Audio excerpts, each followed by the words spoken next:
সহজভাবে আজ একটা অসাধারণ স্বাদের রান্না তৈরি করে দেখাবো, যেটা গরম ভাতের সাথে থাকলে খেতে দারুণ লাগবে।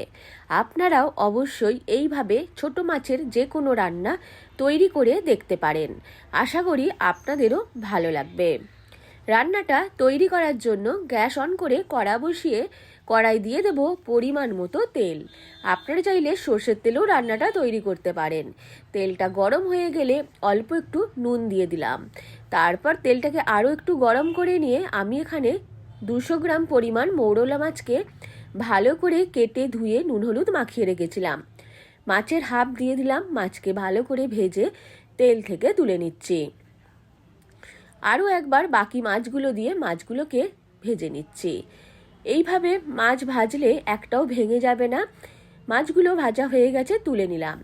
একটা মাঝারি সাইজের বেগুনকে কয়েক টুকরো করে কেটে নিয়েছি। বেগুনের টুকরোকেও তেলের মধ্যে দিয়ে বেগুনকে ভেজে তুলে নেব। বেগুনটাও ভাজা হয়ে গেছে, তেল থেকে তুলে নিচ্ছি। বাকি তেলের মধ্যে দিয়ে দেব অল্প একটু 5 ফোড়ন আর একটা কাঁচা লঙ্কা। ফোড়নটা হয়ে গেলে একটা বড় সাইজের পেঁয়াজ কুচি দিয়ে দিলাম। পেঁয়াজকে তেলের মধ্যে নাড়াচাড়া করে ভালো করে ভেজে নিচ্ছি। পেঁয়াজটা ভালো করে ভাজা হয়ে গেলে এর মধ্যে দিয়ে দেব দুটো মাঝারি সাইজের আলু। আলুকেও লম্বা টুকরো করে কেটে নিয়েছি। পেঁয়াজের মধ্যে আলুর টুকরো দিয়ে দিলাম। আলুকেও পেঁয়াজের সাথে মিশিয়ে কিছুক্ষণ ভেজে নেব।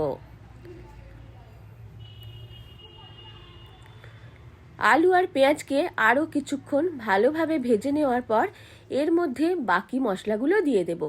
তার আগে দিয়ে দিচ্ছি একটা বড় সাইজের টমেটো। টমেটোকেও একটু ছোট ছোট টুকরো করে কেটে নিয়েছি। টমেটো দিয়ে ভালো করে আলুর সাথে কিছুক্ষণ ভেজে নিচ্ছি।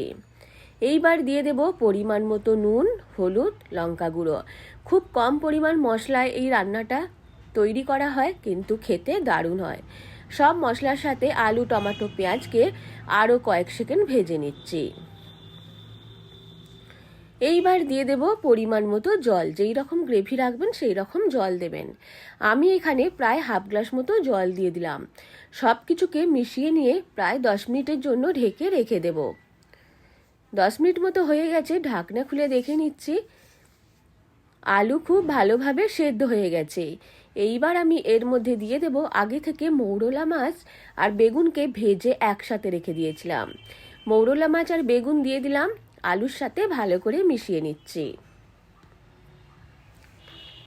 ভালো করে মিশিয়ে নেওয়ার পর 1 মিনিট মতো ফুটিয়ে নেব। তাহলেই তৈরি হয়ে যাবে বেগুন আলু দিয়ে মৌরলা মাছের চচ্চড়ি, যা খেতে অসাধারণ হয়। খুব সুন্দর একটা কালার এসেছে।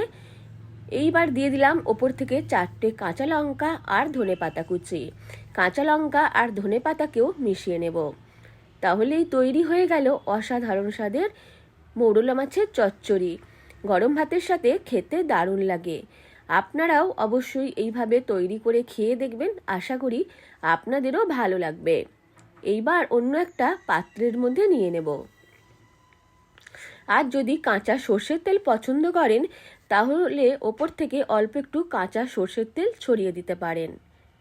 রান্নাটা ভালো লাগলে লাইক, শেয়ার এবং কমেন্ট করতে ভুলবেন না। আর আমার চ্যানেলটিকেও সাবস্ক্রাইব করতে ভুলবেন না।